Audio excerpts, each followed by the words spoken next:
Was a knife on the ground. Small, practical, the kind that doesn't ask for attention. 3 boys, 1 girl. An empty parking lot at the edge of a quiet suburban afternoon. Nobody watching. Nobody, they thought, recording. I had planned this. That was the part that mattered. This wasn't anger. This wasn't impulse. Someone had looked up her home address. Someone had asked about security cameras. Someone had decided that the only way to finish this was to finish it here, tonight, where no one would see. But they didn't know. What they couldn't have known was who her father was what he had spent 8 weeks quietly teaching her. The knife hit the asphalt, and Maya Collins, the girl they had spent an entire semester trying to make disappear, was still standing. There was a knife on the ground. Small, practical, the kind that doesn't announce itself. It caught the streetlight the way quiet things do, without asking for attention. Just lying there on the wet asphalt like a fact that had been waiting to become one. Maya Collins stood very still. 3 boys on the ground around her, various of reconsidering their decisions. The nearest house was dark. The maple 2 doors down moved slightly in a wind she couldn't feel from where she was standing. Her hands weren't shaking. That surprised her. She'd spent 8 weeks wondering if they would be. 8 weeks earlier, she'd been a girl who just wanted one normal thing. One small, regular, unremarkable thing. A cheer squad, a fresh start. The kind of Tuesday that doesn't become a story. 8 weeks. That's all it took. For everything. The morning she came back to Riverside Academy felt like walking into a house where you used to live and finding someone else's furniture. Same hallways. Same trophy cases along the east corridor, slightly dusty on top where no one bothered to reach. Same mural of the school eagle above the main entrance, one wing still chipped from that time. She remembered this exactly. Some junior threw a baseball indoors on a dare, and everyone looked at the ceiling instead of at each other. 3 years ago, she'd walked these halls like she belonged here, because she had. Before her mother got sick. Before her father accepted the last deployment. Before the particular sequence of losses that dismantle a family so quietly, you don't notice, until one morning you wake up, and the shape of everything is different, and you can't point to the day it changed. She was back now. That was supposed to feel like something good.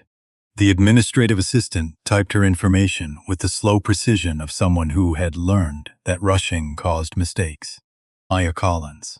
She peered at the screen over her glasses. Transfer from Holloway Prep. Yes, ma'am. Says here you were enrolled at Riverside before. 3 years ago? Yes, ma'am. Any friends you'd like us to notify? Students you already know? Maya looked at the woman's kind, practical face. Thought about what 3 years and a mother's death and a father's absence does to the friendships of a 13-year-old. No, she said. I'm good. She wasn't good. But that wasn't this office's information to have. Her father had driven her that morning. Which sounds normal. Except Ray Collins drove the way he did everything, with the focused attention that made ordinary activities feel like operations. I'd parked exactly 3 spaces from the entrance, scanned the lot before getting out, noted the sight lines, the camera positions, the 2 exits on the east side. 20 years of Navy SEAL service and retire, it relocates. Into the body, into the reflexes, into the way a man parks a truck outside his daughter's high school on a September morning, and can't quite stop himself from doing what he was trained to do. You good? He'd asked. You just asked me that. I know. She'd looked at him. This man who had gone to places she'd never know about and done things he'd never describe and had come home every single time, which was the only part that mattered. Sitting in a pickup truck outside a high school, hands on the wheel, not quite relaxed. Dad, I'm fine. You're scanning the parking lot. I'm looking at the parking lot. Those are the same thing. Almost a smile. Almost. Call me if I know. I know, Dad. She got out. Felt his eyes on her back until the front doors closed behind her. Didn't turn around. Because if she turned around, something in her chest would do something she wasn't prepared for at 7:51 in the morning. Here is what the Riverside Academy Student Handbook does not tell you. There is an unofficial map of power in this building. It isn't written down anywhere. It doesn't need to be. Everyone simply knows. The way you know which houses on your street have dogs that bite and which ones just bark. The football team controlled the east hallway near the gym. The drama students had claimed the north stairwell. The cheerleaders existed in a kind of elevated currency that touched everything.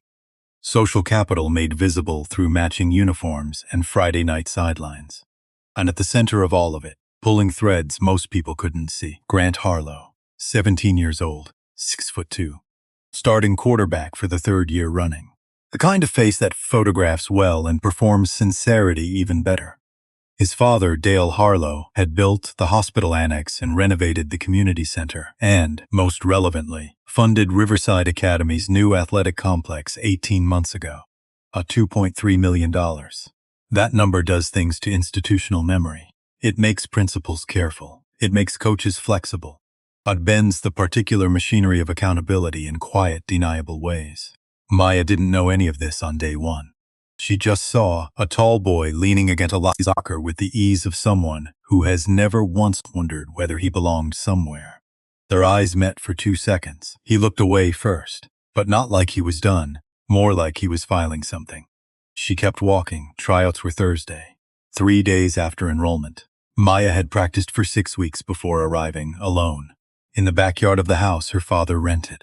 Working through routines from online videos with the same systematic attention she applied to everything he'd taught her to apply systematic attention to, which was everything.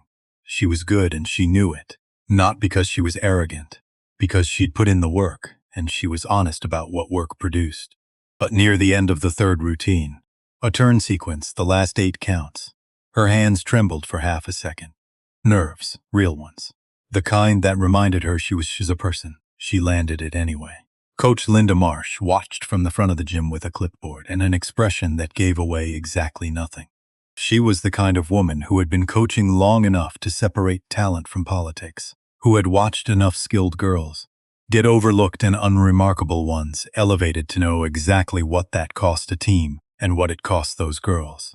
She called Maya's name at the end, told her to come back Monday, which meant yes. Maya walked out of the gym with her face composed, and her heart hammering, and her hands still slightly uncertain, and she thought, okay, this is going to be okay. She was wrong about that, but not in the direction she expected. You're Maya, right? The transfer. The voice came from behind her in the hallway, bright, genuine, in the way that makes you immediately uncertain whether genuine is real or rehearsed. She turned, blonde, 17, cheerleader jacket. Easy prettiness that didn't seem to be working at itself. But her eyes were actually warm. Not manufactured, just warm. Sophie Reeves, the girl said. Senior captain, technically, though Linda pretends rank is democratic. A face. It is not democratic. Maya Collins. I know. You were incredible today, by the way. That turn sequence at the end. Sophie shook her head. I've been working on that for 2 years, and it still looks like I'm arguing with my own arms. And Maya laughed. Before she could decide to. Don't, said something in the back of her head. You don't know her yet. But it felt so good to laugh at something ordinary. Sophie showed her where the good bathrooms were. 2nd floor, far end. Nobody used them because nobody knew about them. Which teachers wanted assigned seats and which didn't care. Where the cafeteria had blind spots if you needed 5 minutes of quiet. She gave Maya her number at the end of the hallway. Text me if you have questions. Or if you need to know who to avoid. A pause. I'll send you a list. There's a list? There's always a list. Maya watched her go. Felt something braided. Relief and caution twisted together in a way that was uncomfortable but honest. You don't know her yet, she thought again. That evening, Sophie stared at a text from Grant Harlow for a long time. She's better than I thought. You see the tryout? Sophie had seen the tryout. She typed back, she's good. Linda's going to take her. 3 dots. Yeah, that's what I figured. Then, after a pause, keep an eye on her for me? Sophie looked at those words for a long time. The casual presumption of them. Keep an eye on her for me the way you'd ask someone to check on a package. She didn't answer that night. She told herself it was because she fell asleep. Across town in his basement bedroom, Grant set down his phone. Told Marcus Reilly, sitting across from him on the floor with a game controller, what he'd just found out. Marcus shrugged. So about, sir, Grant said. Simply. Like a fact. Marcus didn't ask why. He'd learned not to ask why with Grant. It saved time. Dev Castillo, in the corner, kept his eyes on the screen and didn't say anything. Neither did Ethan Russo, who was sitting at the edge of the group with headphones around his neck that he put back on before anyone could ask him a question. That night, Maya's father was making dinner when she got home. Real dinner, not takeout. Something with a cutting board and actual heat. I'd been doing this since he retired. Like he was compensating for years of absence by becoming suddenly intensely present in the domestic world. She sat at the kitchen table and watched him cook and thought about how strange it still was to have him here. Every evening, just, "Here, how was it?" he asked. "I made the team." He turned from the stove. His face did something careful and contained. "That's excellent," he said. "You worked for it. People noticed me." She pulled at a thread on her sleeve. The wrong kind of noticing. Like being measured for something you didn't sign up for. He turned off the burner. Turned fully toward her. His complete attention was a physical presence in a room. She'd known that her whole life. 1 to 10, he said. 3 level. I know it doesn't sound like anything. 1 to 10. She thought about it honestly. About Grant's 2-second gaze. About the 3 boys positioned near the gym exit, like furniture arranged with intention. 3, she said. Maybe 4. He nodded. Turn back to the stove, eat dinner, and get some sleep. That's it? What do you want me to say? Something fatherly. He plated the food.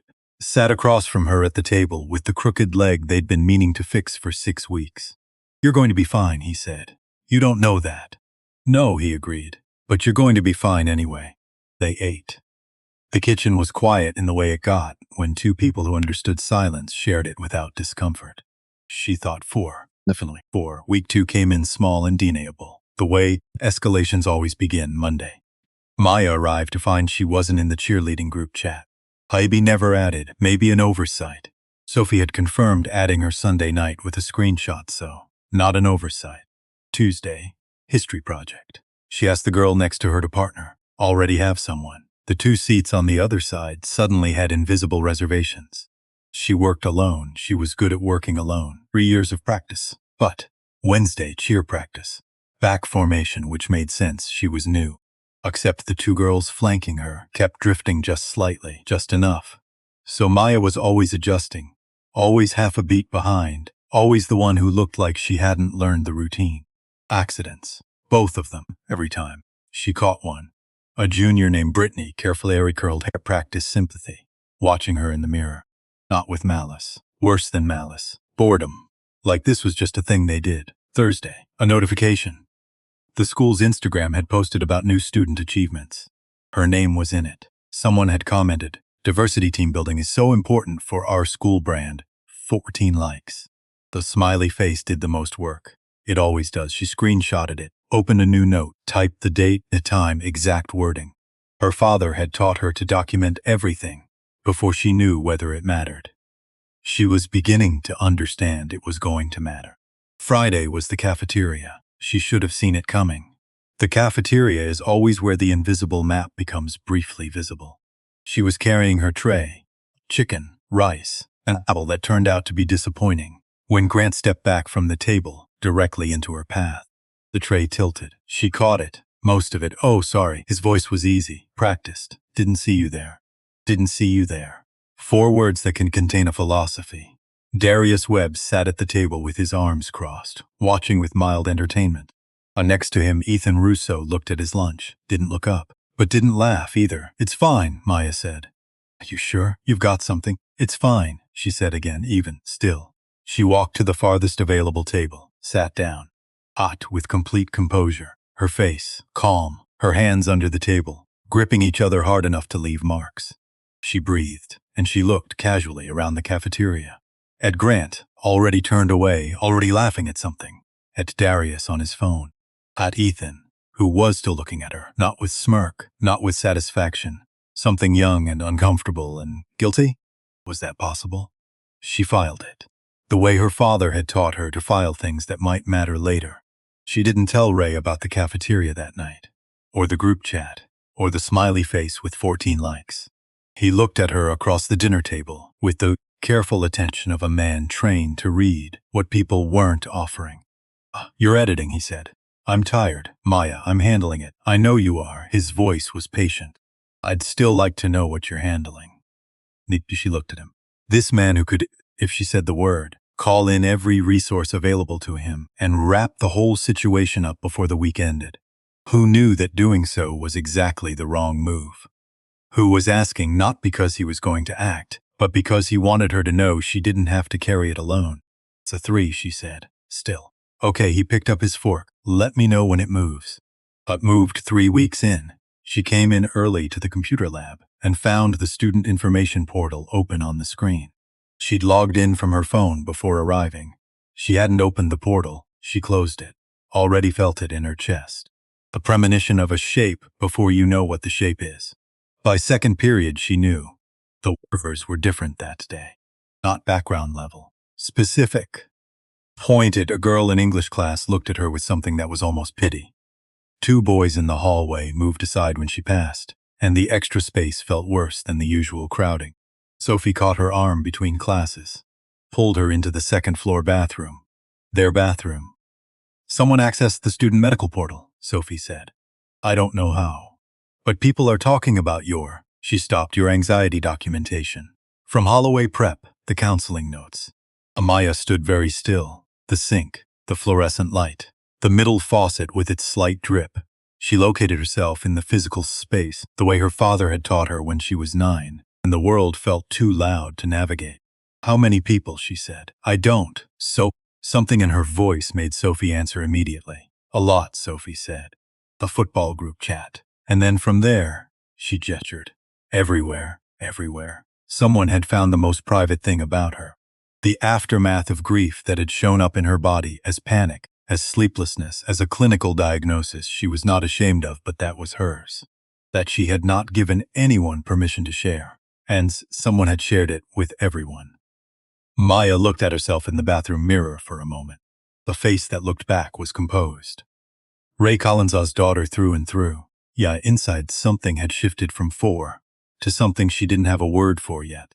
Are you okay? Sophie asked. No, Maya said honestly, but I will be. She took out her phone. Opened the note. Typed, week 3, student portal breach, medical records. Escalation confirmed. This is not random. This is deliberate. Then she went to class. That evening, she sat down across from her father and told him everything. No editing. From the beginning. The group chat, the cafeteria, the 14 likes, the hosoite, all of it. Ray listened the way he always listened. Completely still, completely present. Not processing. Waiting. When she finished, silence stretched for a moment. Your threat level, he said. 7. He nodded slowly. I know. I'm not asking you to handle it. I know that too. I'm asking you to teach me how to. Maya. Gentle, which was almost harder than sharp. Before any of that, I need you to understand something first. She waited. Whatever we do, he said, we find what's true and we bring it into the light. We don't fabricate. We don't manufacture evidence. We don't become something we'll be ashamed of just because someone handed us a good reason. He paused. The difference between justice and revenge is the method, not the outcome. She looked at him for a long moment. This man who had done hard things in dark places, and still came home believing that how you did things mattered. I'd learned that the hard way. She trusted the lesson precisely because of what it cost him. Okay, she said. Where do we start? Tell me who they are, he said. Not what they've done, who they are, where they're afraid. So she talked, and he listened, and across town 3 boys were not yet afraid of anything. The next morning, Maya Collins walked into Riverside Academy differently. Nothing visible, no change posture or deliberate stride, nothing anyone could point to. It was interior, the way a dial turns, the way a decision settles into the body before the mind has fully ratified it. She passed Grant Harlow in the east hallway. I watched her with that measuring look he'd been using since day 1. She looked back, not away, not in challenge.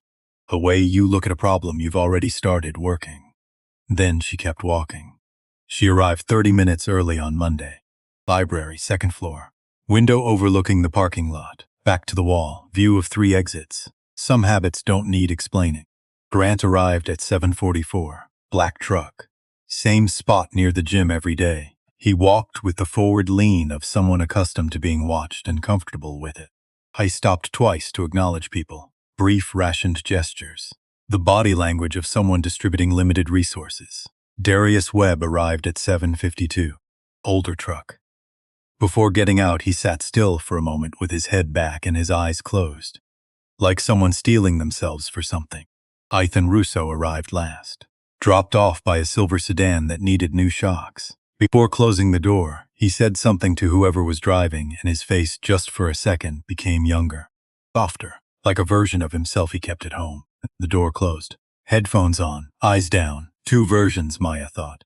The one in the car and the one outside it. She wrote it all down. Not because her father told her to, but because she was learning that these three boys were not one thing. They were three separate human beings with three separate sets of reasons, which meant three separate points where everything might come apart. By Wednesday, she had 14 pages.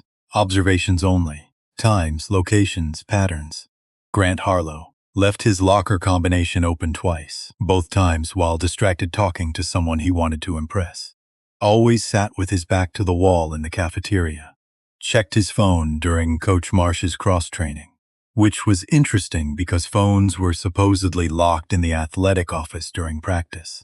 Arias Webb disappeared behind the North Gym building every day at 12:40. Stayed 11 minutes. Returned through the side door with no camera. She'd watched him make 3 exchanges with underclassmen. Something small going one direction, money going the other. She held that information carefully. Let it sit. Ethan Russo never sat in the same cafeteria location 2 days running. Always ended up somewhere with sightlines to Grant and Darius, but enough distance to maintain appearance of separateness. Drew in the margins of every notebook she could observe, not doodles. Actual drawings detailed and hidden under a curved arm. A boy who needed somewhere to put the parts of himself that didn't fit the performance. She knew something about that. She was in the East hallway Thursday afternoon when Ethan stopped her. Not dramatically. Like someone who had reversed a decision 11 times and was executing on the 12th before the 13th could happen. Hey, quiet, rationed. She stopped. Wait, it didn't help him. I know what Grant did with your medical records. He looked at the floor. I didn't know he was going to. I want you to know that. Okay, she said. He looked up. Something flickered. He'd expected anger or absolution, not okay.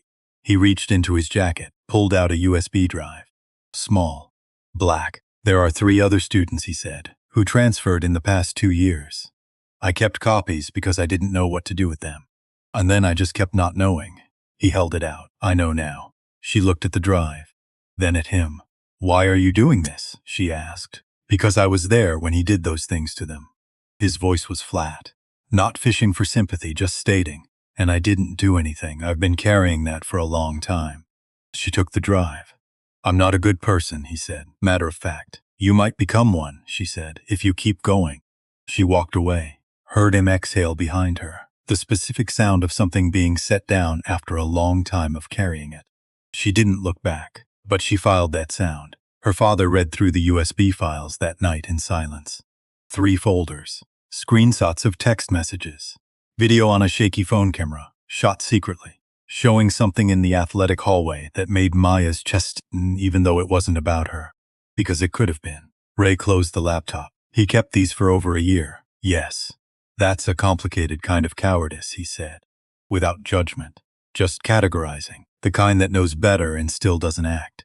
He came to me eventually. Eventually. A pause. What do you want to do? She'd been with that question since Ethan pressed the drive into her hand.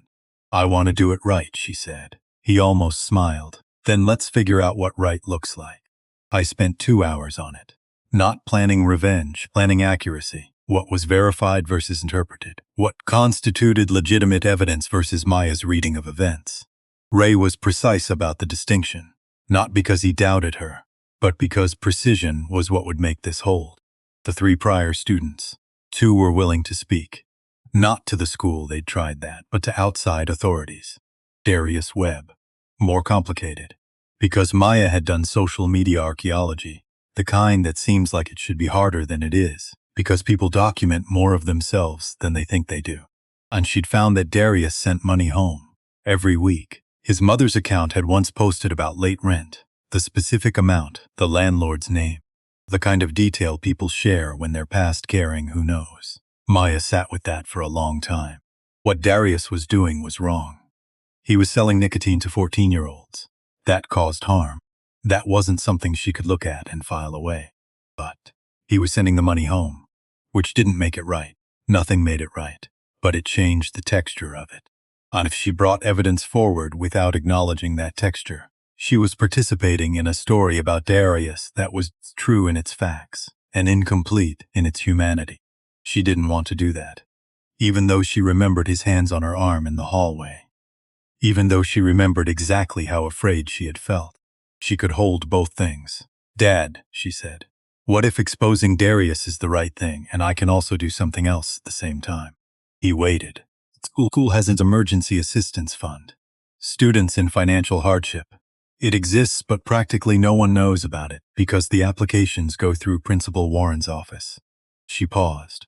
I can submit the evidence to Officer Delaney. That's the right thing. He shouldn't be selling to kids.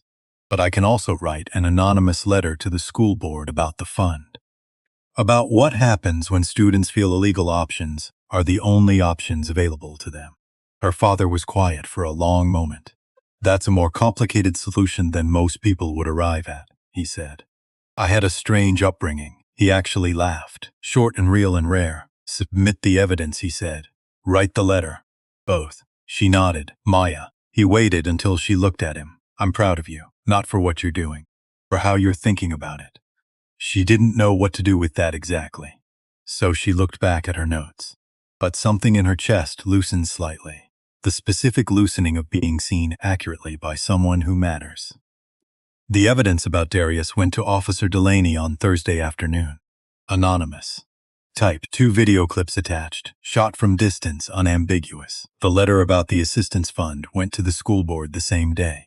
She felt strange afterward. Not satisfied. Something more uncomfortable. Like she'd done the right thing, and the right thing had cost something she was still calculating the total of. She told Sophie about it. Not all of it. Enough. They were in Sophie's car outside the coffee place 2 blocks from school. Not going in. Just sitting. He's going to figure out it was you, Sophie said. Probably. And I know. Sophie had her hands on the steering wheel even though they were parked. He asked me again, yesterday, whether you'd said anything about Darius. The flat, careful way she said. It told Maya that Sophie becoming aware of something she'd been aware of longer than she'd admitted. The thread running between Grant's questions and her own position in his network. What did you tell him? Maya asked. Nothing. I said I didn't know anything. That was true. Not entirely. Sophie's hands tightened on the wheel. I knew you were watching him. I could feel it. The way you look at things. She glanced over. You look at things like my uncle looks at crossword puzzles. Like the answer already exists and you're just waiting for the letters. Amaya almost smiled. I didn't know it was that obvious. It's not obvious. I just pay attention to things people assume I don't notice.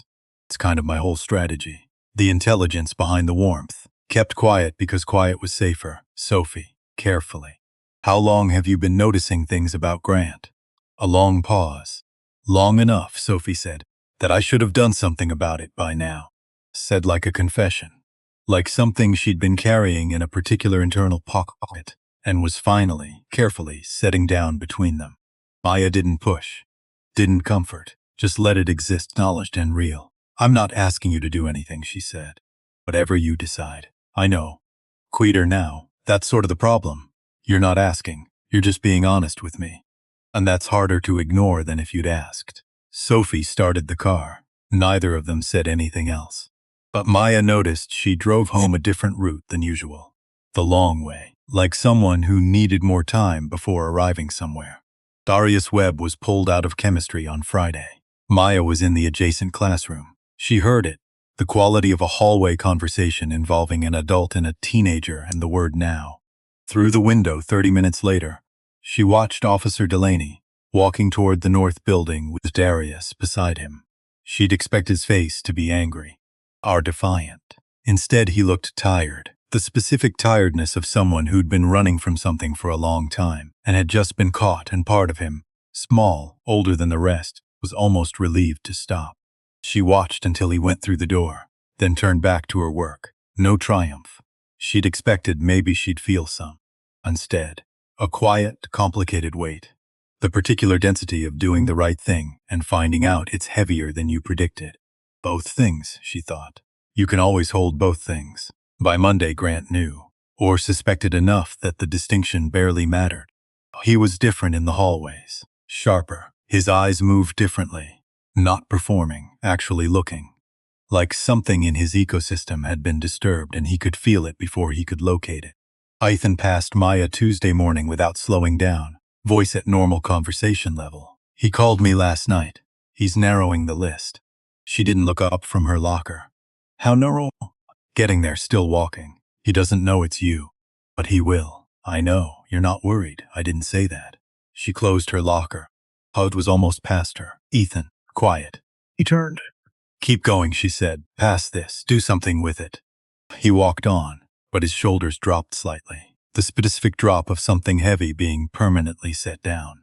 Sophie texted Saturday morning. He asked me again. Different this time. More specific. Maya read it twice. What kind of specific? Whether you had adults helping you. Whether I'd met your dad. She sat with that. Then, what did you say? That I'd met him once. That he seemed quiet. A pause. Then, he scared Maya. I've never seen that before. I didn't know he could be. She thought about how to respond. Because Grant Harlow scared was not Grant Harlow harmless. Sometimes those were exactly opposite. Sophie. Did he ask you to do anything? In the last few days. Anything that felt wrong? A long pause. He asked me to find out if your dad had security cameras. At your house. She stood at the kitchen sink for a moment, turned off the water. I told him I didn't know, Sophie added. I wasn't going to find out. Then I think I need to stop being his boyfriend. Maya read it twice. Ah, she typed. I think that's right. She called her father. He picked up on the second ring. She told him everything Sophie had said. He was quiet for a moment. Okay, he said. Change of plans. What kind? The kind where we move everything forward. A pause. Because asking about the house isn't information gathering. That's planning a visit. The word visit was very neutral. The way he said it was not neutral at all.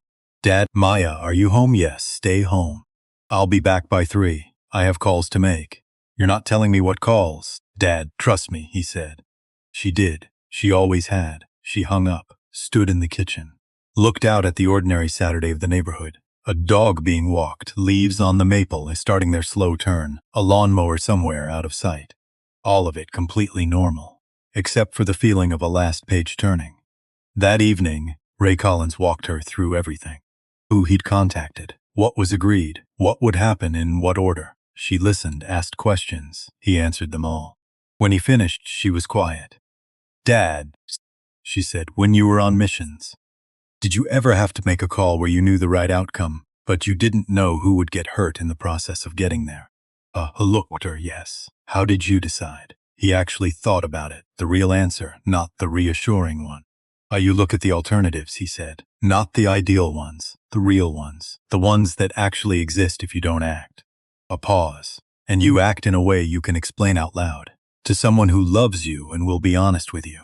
She thought about 3 transferred students, about a cafeteria tray tilting, about a comment with a smiley face and 14 likes, about a girl sitting in a bathroom looking at her own reflection deciding she was going to be okay. About all of it, because one person had decided, from day one, that she didn't belong. She could explain all of it. I'm ready, she said. He nodded. Once, then so am I. Sunday passed like the last quiet hour before weather. Maya did her homework, ran 3 miles, called her grandmother in Alabama, brief, warm, careful, made pasta cause her father asked, and something about the ritual of it felt necessary, ordinary, like maintaining something that needed maintaining. They ate. Watched a movie he liked that she'd seen 3 times and still wasn't entirely sure she understood.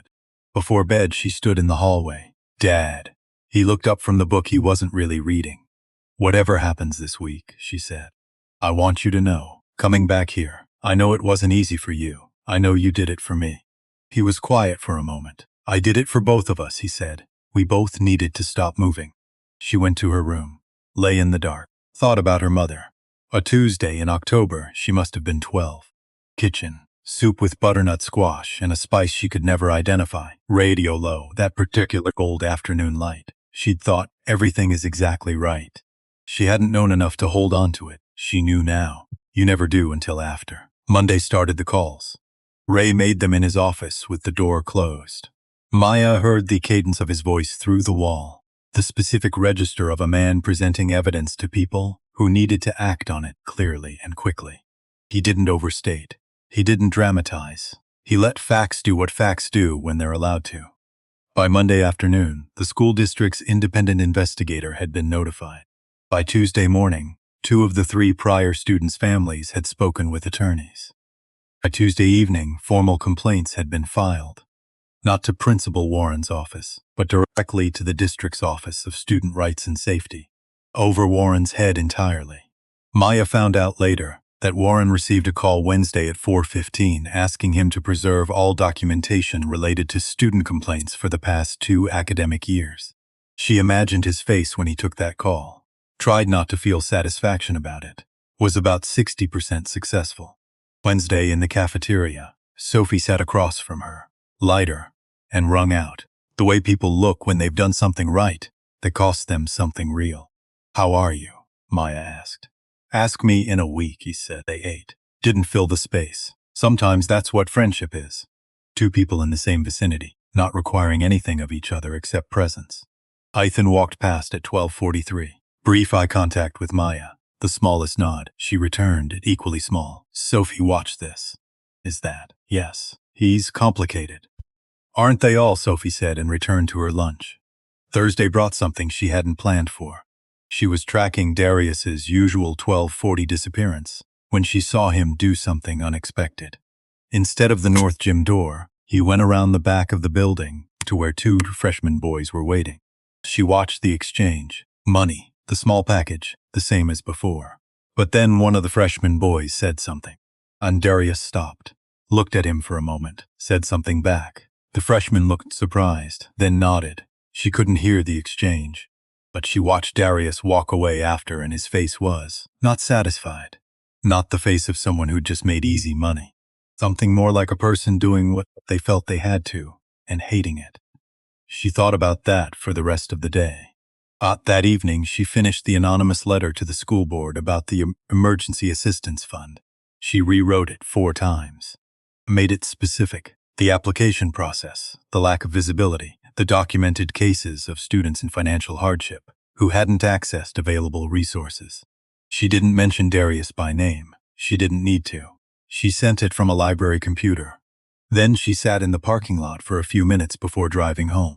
Both things, she thought again. You can always hold both. Friday was quiet on the surface, deceptively quiet. The texture of it was wrong. Grant wasn't in the east hallway in the morning. His truck was in its spot, but she didn't see him until second period. Outside the chemistry classroom, looking at something on his phone with an expression she hadn't seen on him before. The edges showing, the machinery visible through the casing. He looked up and saw her.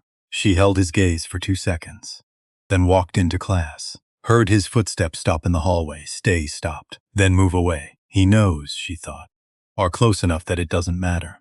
Sophie texted Saturday. He asked me again, different questions, more specific. Maya was eating breakfast. What kind of specific? Whether you had adults helping you. Whether I'd met your dad. She set down her fork. What did you say? That I'd met him once. That he seemed quiet. Then after a pause, he's scared, Maya. I've never seen him scared before. She thought about how to respond, because scared Grant was not safe Grant. Sometimes those were exactly opposite. Sophie, did he ask you to do anything in the last few days? Anything that felt wrong? A long pause. Longer than the question needed. He asked me to find out if your dad had a home security system. She stood at the kitchen sink and turned off the water. I told him I didn't know, Sophie added. I wasn't going to ask.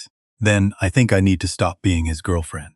Amaya read it twice. Yeah, I think that's right. She called her father. He picked up second ring, she told him. All of it. He was quiet for a moment. Okay, he said. We move everything forward. Because asking about the house isn't gathering information, he said. That's planning something. And desperate people don't plan conversations. The word something sat in the air. Dad, are you home? Yes. Stay home, I have calls to make. I'll be back by 3. She hung up, stood in the kitchen. Looked out at the ordinary Saturday street. Dog being walked, leaves on the maple, distant lawnmower. Everything normal. The particular wrongness of everything normal when something isn't. That evening Ray walked her through it. When he finished, she was quiet for a moment. There's something I need to ask you, she said. Go ahead. When you were on deployments, did you ever have to act when you knew what the pre-outcome was, but didn't know who'd get hurt in getting there? I looked at her. Yes, how did you decide? He actually thought about it. The real answer. You look at the alternatives, he said. The real ones, not the ideal ones. The ones that actually exist if you do nothing. I paused. And you act in a way you can explain out loud. To someone who loves you and will be honest with you. She thought about everything. The 3 transferred students, the 14 likes, the cafeteria tray, the bathroom mirror, the medical records. All of it explainable, out loud. I'm ready, she said. He wants, then so am I. The device was smaller than she expected. A button camera. Black. About the size of a coat button, which is exactly what it looked like when her father attached it Thursday morning to the 3rd button of her jacket. Had acquired it through channels she'd learned not to pull on.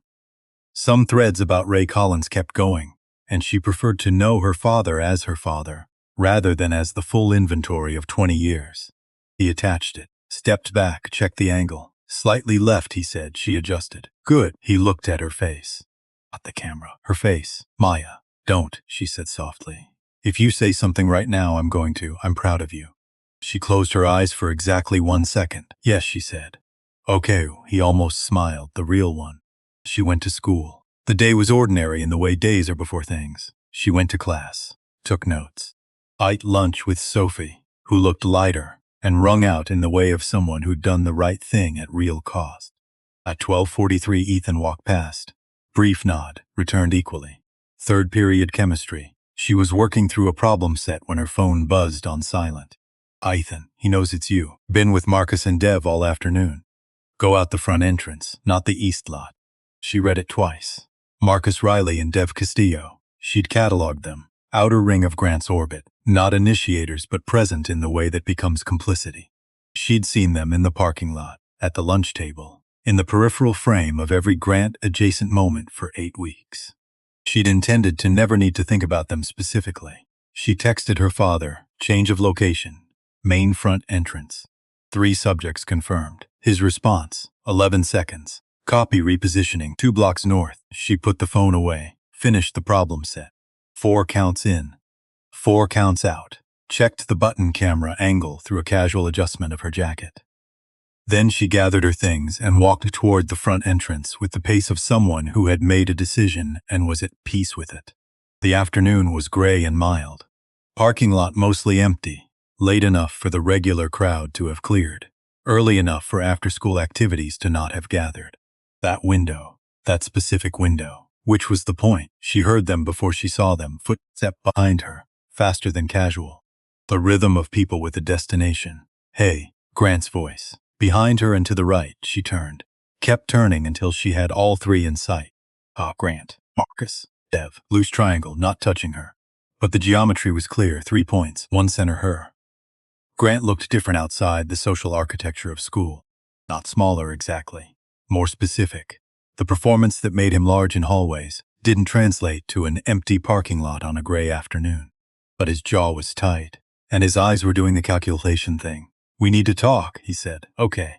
She didn't move, talk, a pause. He hadn't expected that. He'd expected flight, argument, defensiveness, something to push against. But okay, I talk. Things have been happening, he said. Around me, and I think you know what I'm referring to. People have been held accountable for things they were doing, she said. That's what's been happening, Darius.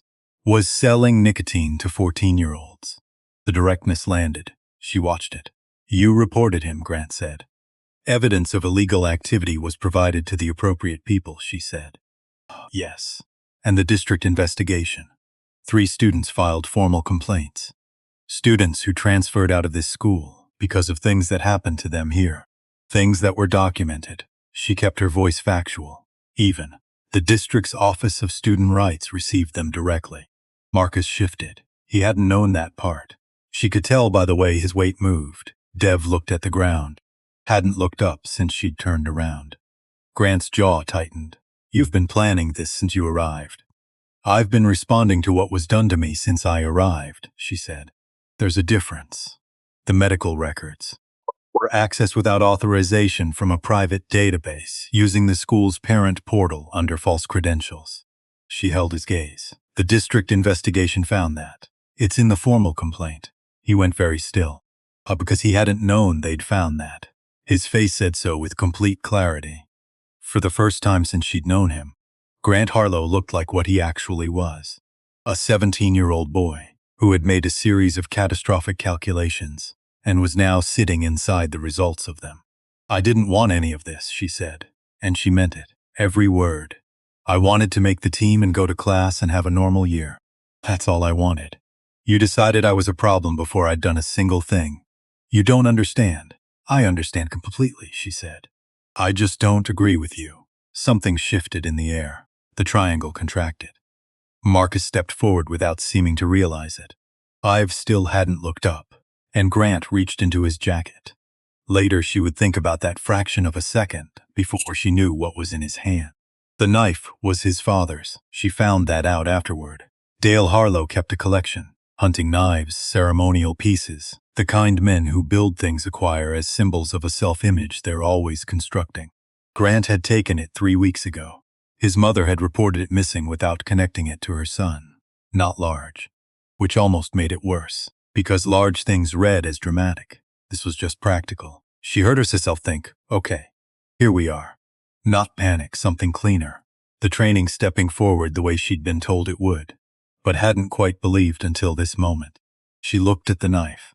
Then, deliberately slowly, she looked at the corner of the house to her left. The ring camera mounted there. Blinking its small, steady light, she looked back at Grant and tilted her head very slightly toward it.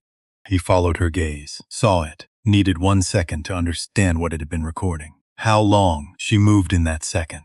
No drama. She stepped left, created angle. Both hands caught his wrist, not grabbing, redirecting, and used his forward momentum to push the knife away from her body. A short, efficient movement with her left elbow created the space she needed. The knife hit the asphalt. She stepped back. A distance between them. Marcus frozen. 2 steps backward, hands up as if to clarify he wasn't part of this. Grant half kneeling. Wrist at an uncomfortable angle. Face completely unmasked for the first time. No performance, no confidence. Just a boy in the wreckage of his own decisions. "I was never your enemy," she said quietly. He looked up at her. "I was a girl who wanted to be on the team. You made me into something else." She paused. "Now you have to live with that, sirens." Distant, getting less distant. Her father. 2 blocks north, exactly where he said. The knife was still on the asphalt. Nobody had touched it.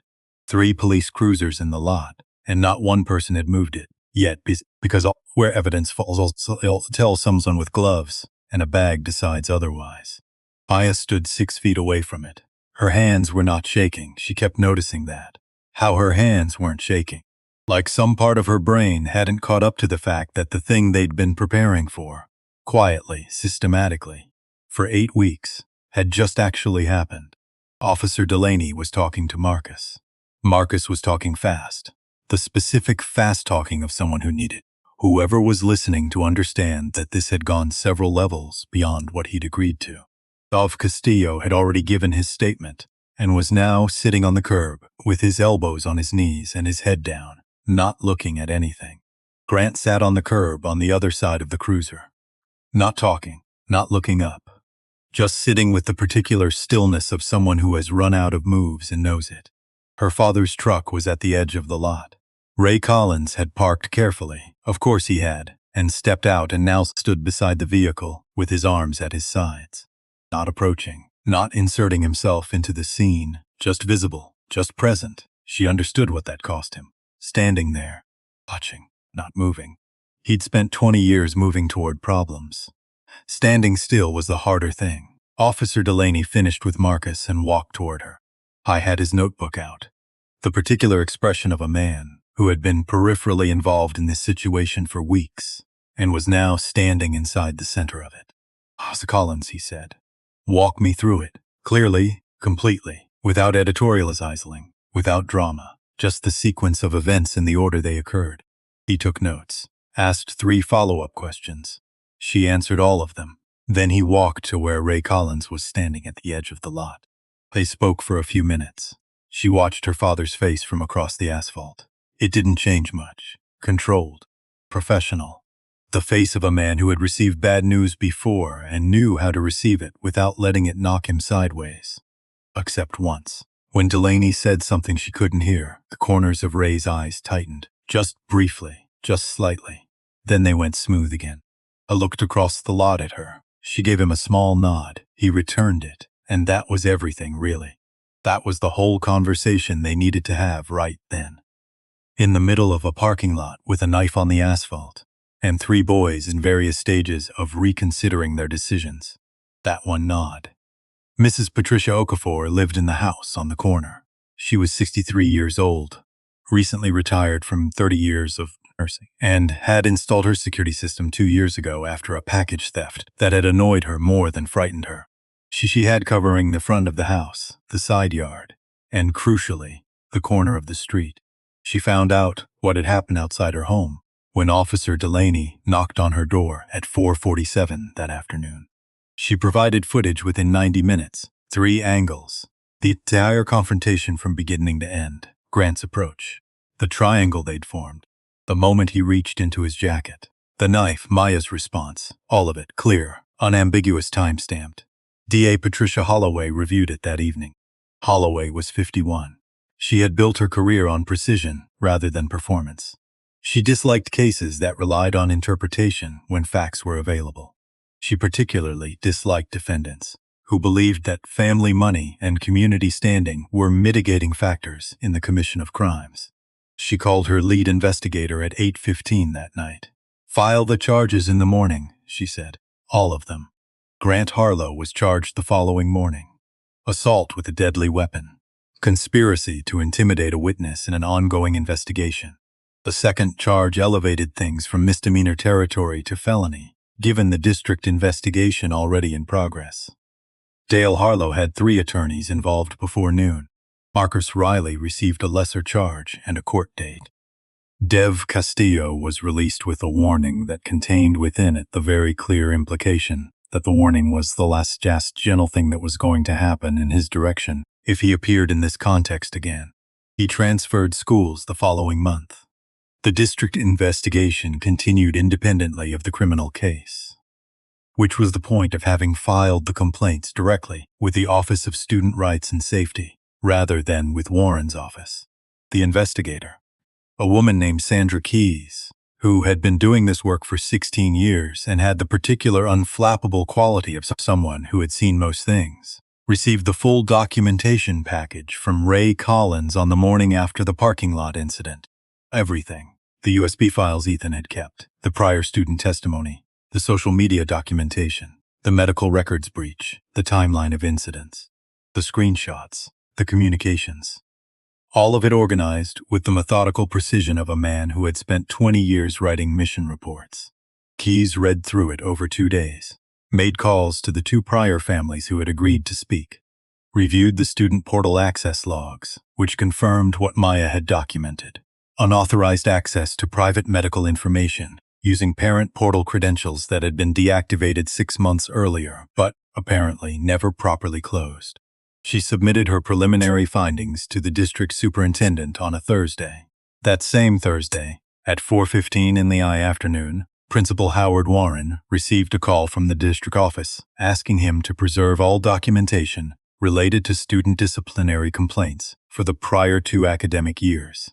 His assistant noted later that he was unusually quiet for the rest of the day. The report, when it was completed, documented 4 formal complaints submitted to Warren's office over 22 months. All 4 marked resolved internally. None investigated, none forwarded to the district, none resulting in any disciplinary action. All 4 involved Grant Harlow. The report noted the timeline. It noted the Harlow family's $2.3 million contribution to the school's athletic complex. It noted the pattern of non-response, but used careful, precise language that added up to something that didn't need a stronger word. Warren submitted his resignation on a Monday morning. Was accepted the same day, without ceremony, without the customary acknowledgement of service that typically accompanied departures after long tenure. His office was repainted within the week. The new color was a warmer shade. Someone had apparently decided the previous gray was unwelcoming. Amaya found out about the resignation from Sophie. Sophie had heard from a teacher who'd been informed through official channels, but told Sophie because Sophie was Sophie, and people had always told her things. People had been telling her things for years. She'd just been very careful about what she did with what she knew. She was getting less careful about that, in the good way. They were in the second-floor bathroom, not their bathroom, that had been repainted too as part of the general renovation energy sweeping the building, standing at the sinks in the main senior bathroom, which felt slightly less sacred but adequate. "He's gone," Sophie said. "I know, just like that, just like that." Maya looked at her own reflection, tried to locate what she was feeling. "Doesn't feel the way I thought it would." "How did you think it would feel?" "I don't know. More finished. More." She searched for the word. "More like something." "Maybe it doesn't feel like something because it's just the beginning of being over," Sophie said. "Like how you don't feel a cut until after. The moment of it doesn't hurt, it's the next day." Maya looked at her. "That's actually kind of profound." "I have my moments." Sophie checked her lip gloss in the mirror. "Don't tell anyone. I have a reputation for being relentlessly cheerful." "Is that reputation accurate?" 40%, Sophie said. "The rest is practice." Maya laughed, short and real. The laugh of someone who'd forgotten for a moment that things could be easy and then remembered. The sentencing hearing was on a Thursday morning in March. Cold. The particular cold of a March that hasn't decided yet whether it's done with winter. The sky was the color of old newspaper. The courthouse parking lot was half full. 2 local news vans, enough to be meaningful, not enough to be spectacle. Maya had learned to appreciate that distinction. She wore a dark blue dress. It had been her mother's idea of appropriate for important occasions. She knew this because of photographs. Her mother at her own college graduation, at 2 formal dinners, at a friend's wedding, always in this particular blue or something adjacent to it. Maya had found the photographs in a shoebox the previous November, and had spent an evening with them and had not mentioned it to her father, because some things were too tender to examine out loud. But she'd bought the dress in January. Ray Collins wore his good jacket. She'd only seen it twice before. They sat in the second row. Behind them, Sophie, who had offered to come and been told yes without hesitation. Ethan Russo, who had asked carefully and been told the same. Coach Linda Marsh, who arrived without asking, which felt exactly right. And 3 women Maya hadn't recognized until her father quietly identified them. The mothers of the 3 pre-students. They'd come because someone had finally done what they'd tried to do and failed. They'd come to see it finished. To have the witness of their presence mean something. Maya didn't look at them for long, but she felt them there. The specific weight of it. People showing up not because it would change anything for them, but because it mattered that they were in the room. She thought, that's what I want to do with the rest of my life. Show up in the rooms that matter.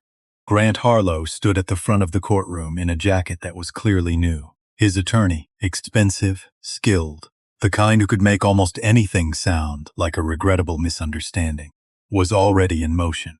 Your Honor, my client is 17 years old with no prior record. He comes from a family that has been deeply involved in this community for 2 decades. The events of that afternoon were captured on 3 cameras, said Judge Anita Carmichael pleasantly, which I have reviewed at length. Please continue, the attorney continued. Grant stood with his head slightly bowed.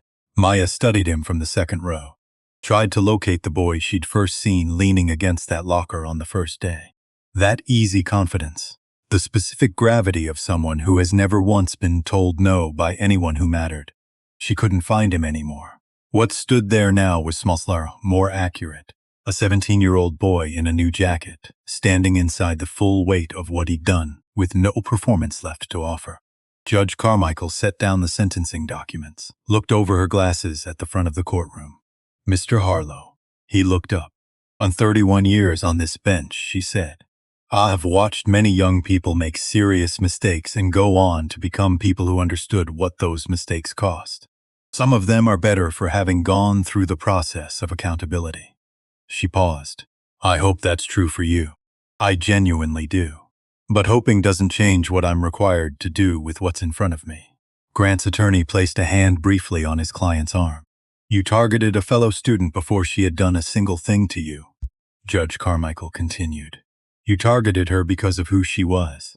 You escalated that targeting over weeks into something that required a 17-year-old girl to physically defend herself against a weapon that you brought to that encounter. She looked at him steadily. That is not a mistake, that is a campaign, and it has to be addressed as one. Dale Harlow, in the row behind his son, stared at the floor. 3 years, Judge Carmichael said. Suspended to 18 months with full and demonstrated compliance to the following terms. Mandatory participation in a counseling program approved by this court, and I will be reviewing progress reports personally. A community service with organizations supporting students who have experienced racial harassment. No contact with the victim or her family, direct or indirect, for the duration of the full 3-year period. Permanent bar from Riverside Academy's campus and properties. She looked at him for a moment longer. If you appear before me again, for this case or any other, the suspended portion becomes active. Immediately. No further discussion. A pause. Do you understand the terms as I've stated them? Yes, Your Honor. His voice was very quiet. Younger than she'd ever heard it, the gavel. The courtroom moved. Reporters toward the exits. Families toward each other. The particular controlled chaos of a proceeding reaching its end. Maya sat still for a moment. Let the room reorganize itself around her. Sophie put a hand on her shoulder. Brief, warm, said nothing, which was exactly right. She gave a victim impact statement. She hadn't planned to. It was unrequired. But Judge Carmichael had asked, and Maya had looked at the 3 women sitting in the row behind her, and she'd said yes. She stood, turned to face the room. The words she'd thought about turned out not to be the words she said. That happened sometimes. The prepared thing and the real thing weren't always the same. I didn't want any of this to happen, she said. I want to be clear about that. I came back to this school because I used to belong here, and I wanted to belong here again. I wanted to make the team and go to class, and have the kind of year that you remember, because it was good, not because it was hard. She looked at Grant. He met her eyes. For the first time all morning. You took that from me, she said. And I spent 8 weeks getting it back. And I want you to understand something about those 8 weeks. They weren't about you. They were about me deciding who I was going to be when someone tried to make me into something smaller than I am. She paused. I hope you spend your time thinking about who you want to be, not because I need that from you, but because you're 17 years old, and there's still time for the answer to be something good. She sat down, Sophie's hand on her shoulder again. Her father to her left, completely still, but something in the set of his jaw had changed. She'd say later, she didn't know what she'd said exactly. That the words had come from somewhere she didn't have a map to. That she'd meant all of it and couldn't have repeated it exactly. That was okay. Some things only need to be said once. Outside the courthouse, the 2 news vans pointed cameras at her. She answered 3 questions, clearly, without drama. When the reporters wanted more, she said, simply, that she thought the statement inside had covered it. They accepted that. Sometimes people do.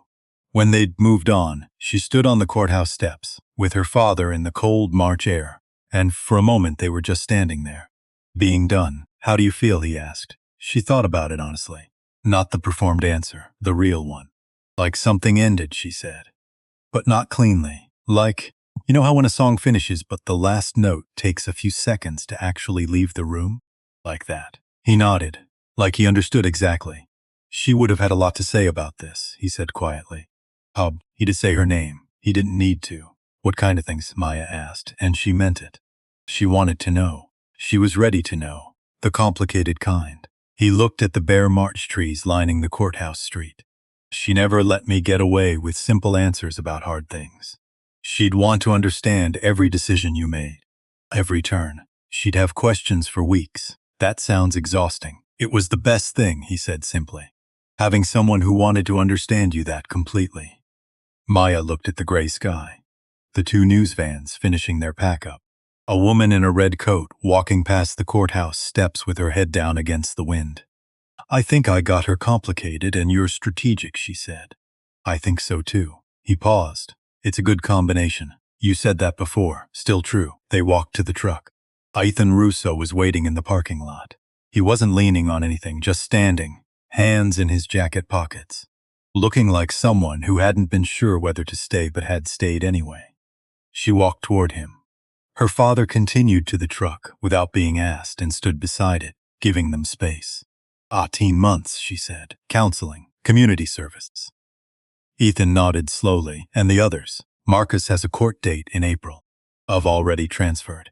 He was quiet for a moment, Looking at the courthouse entrance, how do you feel? Ask me in a month. Fair. He looked at his shoes, back up. He had the headphones around his neck today, off, which felt deliberate. I know there's nothing I can say. For the ones before you, for you. There's no sentence for that. No, she said. There isn't. He absorbed that without flinching, which told her something. But you did things, she said. The USB. The texts the night of the parking lot. Testifying to the district investigator. Coming today when you didn't have to. That's not enough. I know it's not enough. She met his eyes. But it's not nothing either. And the question isn't whether it's enough for what happened before. The question is what you do from here. He looked at her for a long moment. I joined the peer mediation program, he said. Last week. She hadn't known that. Good. I don't know if I'm any good at it. You don't have to be good at it yet. You just have to keep showing up until you are. He nodded. Then quietly, do you think people actually change? Like really change? Not just behave better because they got caught. She thought about it seriously.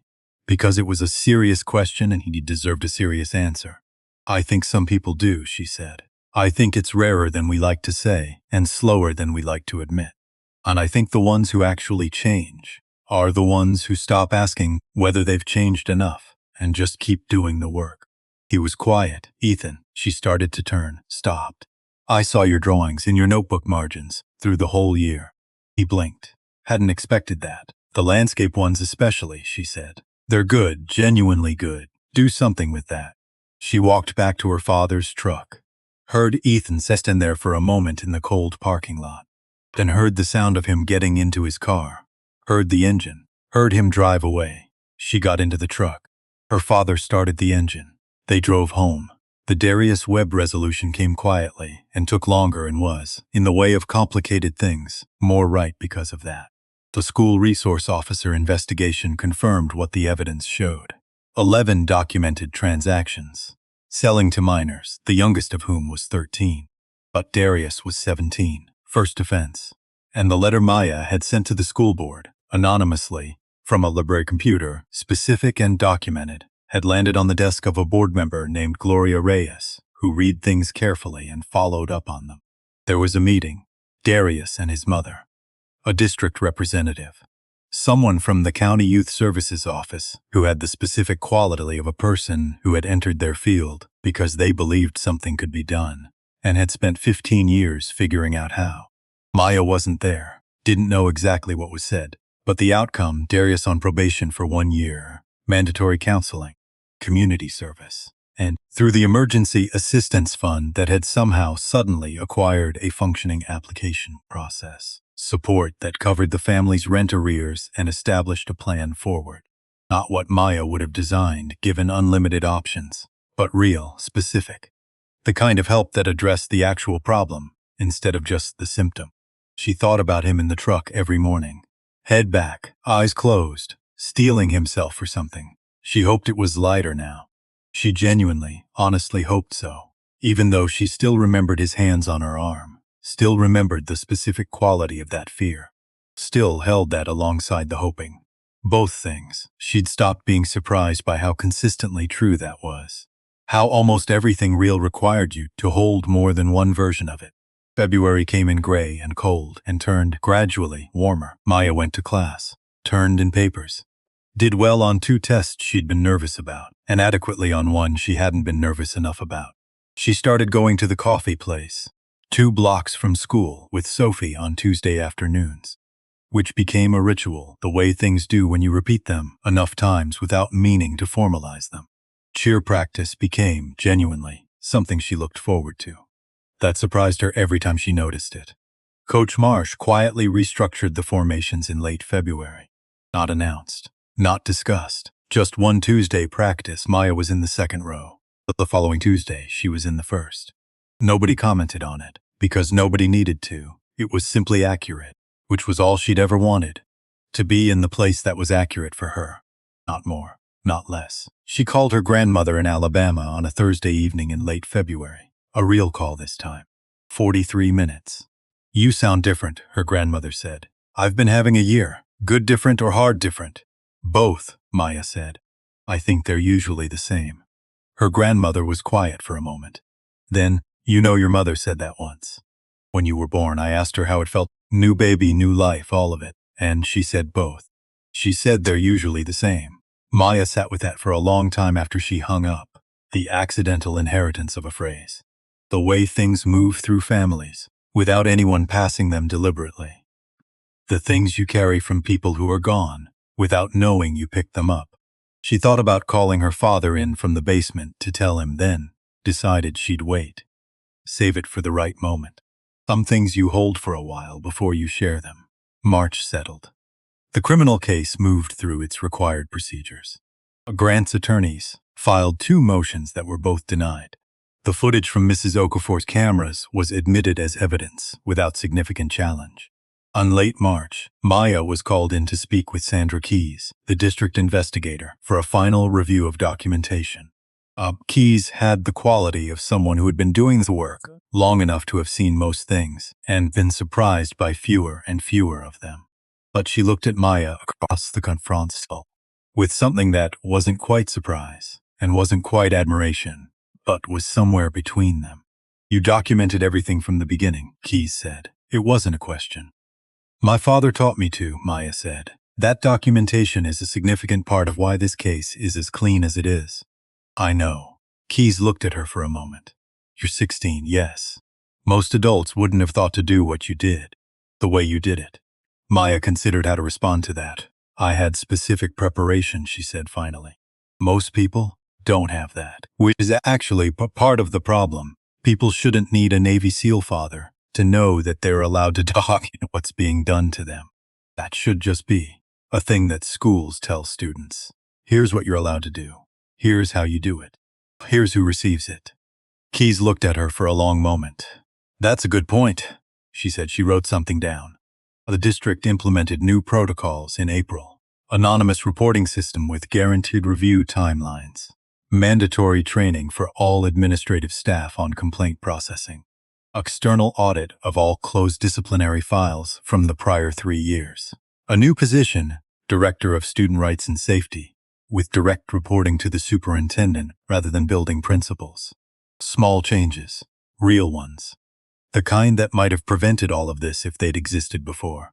The kind that might prevent it for the next person. Maya thought about that. About the strange math of it. All the things that had happened to her. The fear, the documentation, the weeks of colorful work, the parking lot, the knife on the asphalt. Adding up to something that meant the next girl who walked through Riverside's front doors would have something she hadn't. A system that was supposed to work. Actually working. That didn't make what happened to her okay. Nothing would make it okay. But it meant it mattered beyond her. It meant the cost of it had produced something. She could live with that. She was slowly learning how. One afternoon in late April, Maya walked into the new student support center. Occupied what had been a storage room off the main office. Converted with fresh paint, 2 small couches, a desk, a door that was always left open during sessions, which had been specifically designed to make it feel less like a place you got sent and more like a place you could choose to go. Small detail. A freshman girl named Cara Ossens was sitting in the waiting area when Maya arrived. Small. Watchful. The specific watchfulness of someone who has been in enough situations to know that new environments need to be assessed before they can be trusted. Maya sat down beside her, not across from her. Beside. Hi, she said. Careful, I'm Maya. I'm a junior. I went through some difficult things here last year, and I told the counselor I'd be willing to talk to students going through similar things, if they wanted to. Cara studied her with the careful eyes of someone who had learned to study before trusting. What kind of difficult things? 3 people decided I didn't belong here and spent several weeks trying to prove it. Amaya kept her voice even. They were wrong, and they had to face that eventually. How long is eventually? About 8 weeks for the worst of it. She paused. Longer for everything else. Cara looked at her hands. Small hands. The hands of someone who looked younger than her age, which she probably hated. I just wanted to stop, she said. I know. I don't want to make it into a whole thing. I don't want everyone knowing and people looking at me differently, and I know that too. Maya waited. But here's the thing I wish someone had told me. Sometimes it's already a thing. Someone else already made it a thing. And the question isn't whether to make it one. It already is. The question is whether you're going to deal with it or keep carrying it alone. Hara was quiet, something working behind her eyes. What if I do something and it gets worse? She asked. It might, Maya said, honestly, without softening it, for a little while. That's not what you wanted to hear. I know. She met Kara's eyes. But after the little while it gets much better, and you stop spending all your energy managing it by yourself. She paused. You don't have to be brave right this second. You just have to be brave enough to say one thing to one person. That's all it takes to start. Kara looked at her for a long time. The kind of looking that isn't deciding whether to trust. That's deciding whether to trust right now, in this particular moment, with this particular person. Okay, she said. Maya recognized that word, the specific quality of it. When you can't say it, it comes out flat and obligatory. When you can, it sounds like a door opening. Good, Maya said. Let's start with what's been happening. And Kara talked. She walked home afterward, the long route. The one that added 8 minutes and passed Mrs. Oakfor's house with ring camera, still blinking its small steady light, and the coffee place and the corner where the maple was now fully green and making the most of the April light. She thought about Kara, about the way someone's face changes when they decide to say the thing they've been not saying, the specific kind of exhale that accompanies it. She thought about her own face in the second-floor bathroom, all those weeks ago. The controlled expression she'd learned from her father, the way she'd looked at herself and decided she was going to be okay. She'd been right. Eventually, her phone buzzed. Sophie, Marsh just confirmed. We're in the district showcase. Front row for you. She stopped walking. Read it twice. Front row, she typed back. Sophie front row. Then a sequence of entirely excessive celebration that Maya would never produce herself, but that landed in this moment, like exactly the right thing. She put her phone in her pocket, kept walking. The afternoon was doing the thing April afternoons did. That particular softness of a season that has just remembered what it's supposed to do. The light was the warm gold of late afternoon, and everything it touched looked slightly more significant than it actually was. She let herself feel it, all of it. The showcase, Sophie's caps lock, Kara's door opening, Mrs. Okafor's camera, the news support center, the empty chair in Warren's old office. The knife on the asphalt that was long gone now, logged into evidence, waiting in a plastic bag to be forgotten. All of it at once, heavy and light at the same time. Both always. Her father was on the back porch when she got home, not doing anything. Just sitting in the late afternoon with a cup of coffee that was probably cold by now, looking at the yard, the maple at the back of the lot, the fence that needed a new post on the east side. She came out and sat in the chair beside him. They were quiet for a while. Kara talked, she said, for almost an hour. Good. She has a situation with some older kids in her English class. Subtle stuff. But it's been going on for a month and she's been carrying it alone. Not anymore. Not anymore. Amaya looked at the maple. New leaves, April green, catching the last of the afternoon light. The counselor's going to follow up on Monday. As an actual process now. An actual record. Ray nodded. She thought about something she'd been holding since the courthouse.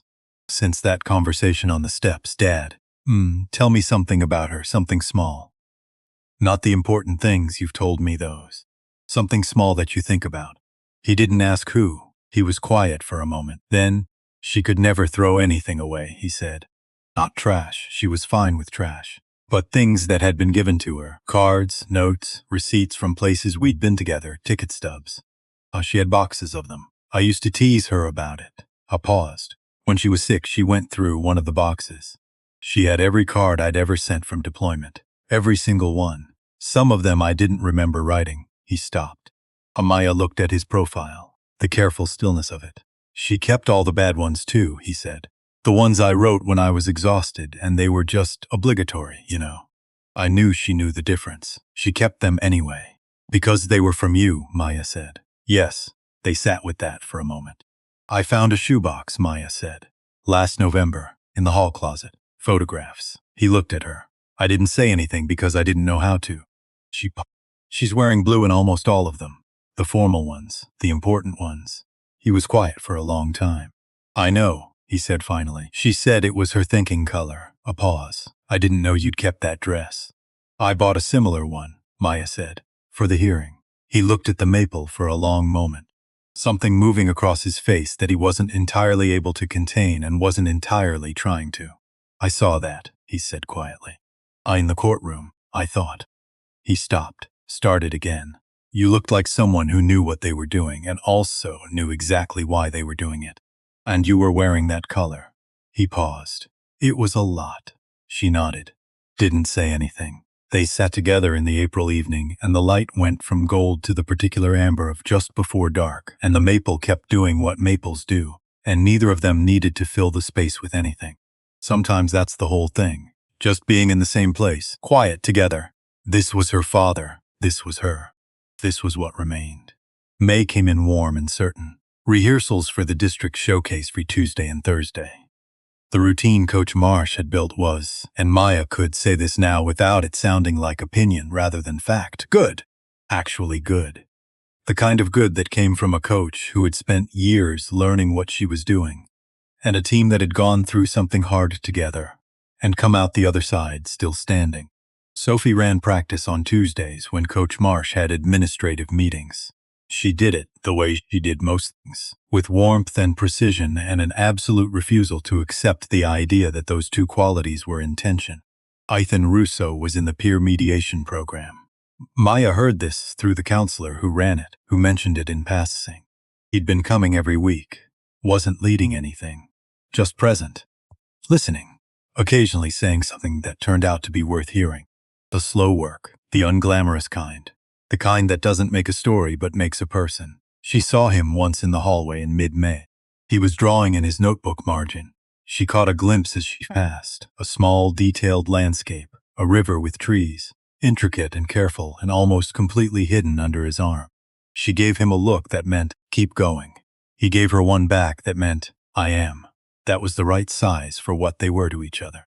The night before the showcase, Maya sat at the kitchen table with the crooked leg. She'd been writing since February. Not a journal exactly. More like accounting. The kind you do when you want to understand something, not just remember it. She wrote about Kara. About what it meant to be the person someone talks to when they're finally ready to talk. She wrote about Grant's face in the courtroom. The performance finally and completely gone. She'd thought she would feel something clear about that. Satisfaction, vindication. The specific feeling of a story ending correctly. But what she felt was more complicated than that. She could see now how he'd been built into what he was. The money. Warren's willingness to look away. 15 years of no one who mattered saying no to him about anything that mattered. None of that excused it. She wasn't excusing it. But she could see the whole shape of it now. Not just the part that had touched her. Seeing the whole shape made it feel more possible to solve. Not for Grant, but for the next one. And the one after that. She wrote, the problem was never just one person. It was a system that made it easier to be that person than to be decent.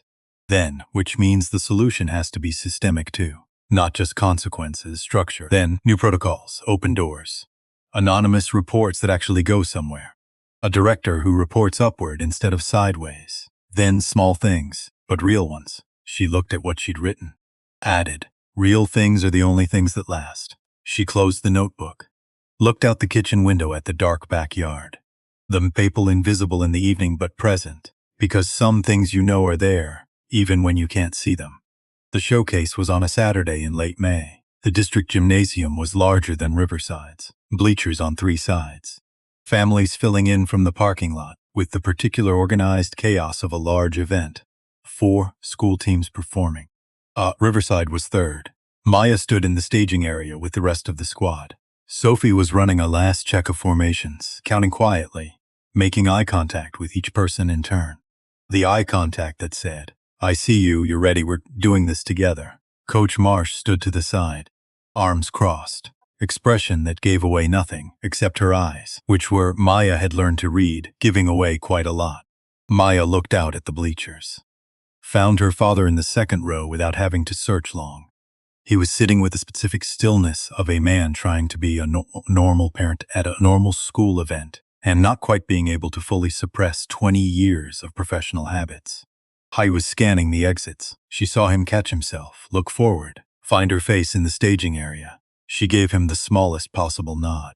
He returned it. Sophie's okay. We're up in 3 minutes. Everybody breathed. Someone in the back row laughed. The specific laughter of nervous people given permission to exhale. Maya breathed, 4 counts in, 4 counts out. Then something different. Something she didn't have words for yet. The feeling of being exactly where she was supposed to be. Not because it was perfect. It wasn't perfect. Nothing was. But because she'd earned it. Every step of the path to this staging area had been walked with intention. Not all of it good. Not all of it clean. But all of it hers.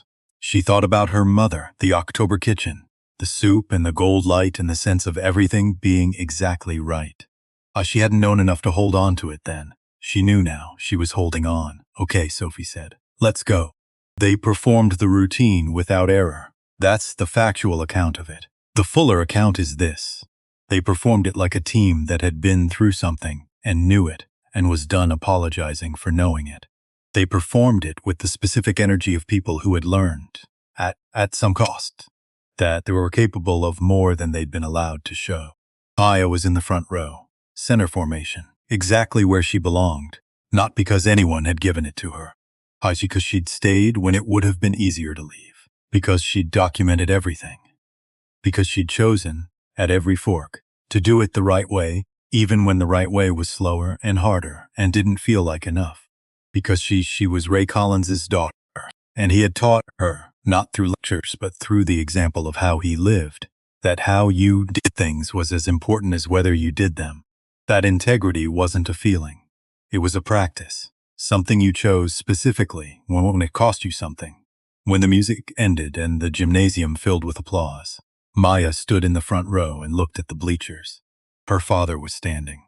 He wasn't applauding exactly, just standing, completely still, looking at her with an expression she'd only seen once before. At her mother's funeral, at the end of the service, when the music had played and he'd allowed himself one moment of being completely undone before he'd composed himself again. Not grief this time. Something else. Something that had the same quality of being completely real. She held that for a moment. Let herself feel it. Then she smiled, and he did. The rare one. Walking to the car afterward, Sophie fell into step beside her. Front row, Sophie said. Front row. How did it feel? Maya thought about it. Genuinely thought about it, because Sophie deserved a genuine answer. Like something I was supposed to do, she said. Not in a fated way. In a earned way. Like, I was supposed to be there because I did what it took to be there. Sophie nodded. That's the best kind of supposed to. Yeah. Maya looked at the parking lot filling with families. At her father navigating toward them, with the particular efficiency of someone who had identified the path of least resistance. At Coach Marsh talking with another coach, gesturing with her clipboard. At 3 of the newer girls from the squad standing in a group, still buzzing from the performance, not quite ready to go back to normal. All of it ordinary, all of it hard-won. Sophie. Thank you, Maya said, for staying when it would have been easier not to. Sophie looked at her. Something moving through her expression that she didn't try to hide. You know what I realized eventually? That staying was also easier for me. Like, easier for who I wanted to be. She paused. I'd been making a lot of decisions based on what was easy for who I was afraid of becoming. Which is a very bad metric. Very bad metric, Maya agreed. System. Would not recommend. No, Maya smiled. Completely dysfunctional. They walked to the car. That evening on the front steps, Maya and her father, side by side. The late May evening doing that thing it does. That softness, that warmth, that sense of a season in full possession of itself. Tell me something, she would have said, Maya said. Nala, tonight, if she'd been there. He thought about it. She would have cried in the parking lot, he said. She cried at everything. School plays, sports events, other people's graduations. She had no filter for that. And then she would have been embarrassed about crying, and she would have made a joke about it. And she would have bought everyone ice cream, even though it was too cold for ice cream. And then she would have talked about it for 3 days. He paused. She always needed to process everything out loud. She said things didn't become real until she'd explained them to someone. Maya leaned her head back against the porch railing. I think I understand that now, she said. I think that's what the writing is. My version of it. What do you write? Accounting, she said. Things I want to understand. Like what? She thought about what she'd written the night before. About systems and structure and small real things. About how problems are bigger than the people who cause them, she said. And how the solutions have to be bigger too. She paused. About how you can do everything right and still not feel clean about it. And how that's okay. How that's actually maybe what it's supposed to feel like when you do something real. He looked at her.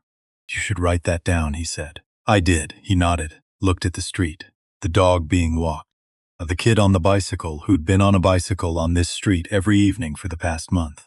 The maple, fully green, absolutely certain of itself.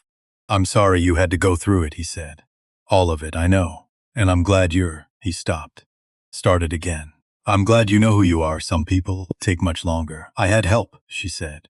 He looked at her. You, she said simply, and her and Sophie. And even Ethan in his complicated way. She paused. People helped. He didn't say anything, but something in his face did. They sat together as the evening turned from gold to the particular blue of late May before dark. A street settled into its evening quiet. Somewhere down the block, someone was cooking something that smelled like summer. Maya thought, this is exactly right. Not because it was perfect, not because everything had been resolved cleanly, or everyone had healed correctly, or the world had rearranged itself into something tidy. But hadn't, it wouldn't. That wasn't how any of this worked. But because she was here, her father was here. A maple was fully itself. The showcase was behind them, and Harvard applications were 3 months ahead, and Kara had a follow-up meeting on Monday, and the new protocols were in place, and the door of the support center was always open. Small things, real things, the only things that last. She closed her eyes for a moment and held it. Then she opened them. The street was still there. The evening was still there. Her father, to her left, completely present. She thought about the knife on the asphalt on that September evening, the specific stillness she'd felt, how her hands hadn't shaken, how she'd thought in the moment that the stillness, the training. She understood now that it wasn't just the training, it was this. Everything that had made her who she was before that moment. Her father and his question, 1 to 10. Her mother and the boxes of cards kept for 20 years, the October kitchen. The notes in the margins of her own mind, documenting everything that might matter. The stillness had been all of that. She carried all of that, and she always would.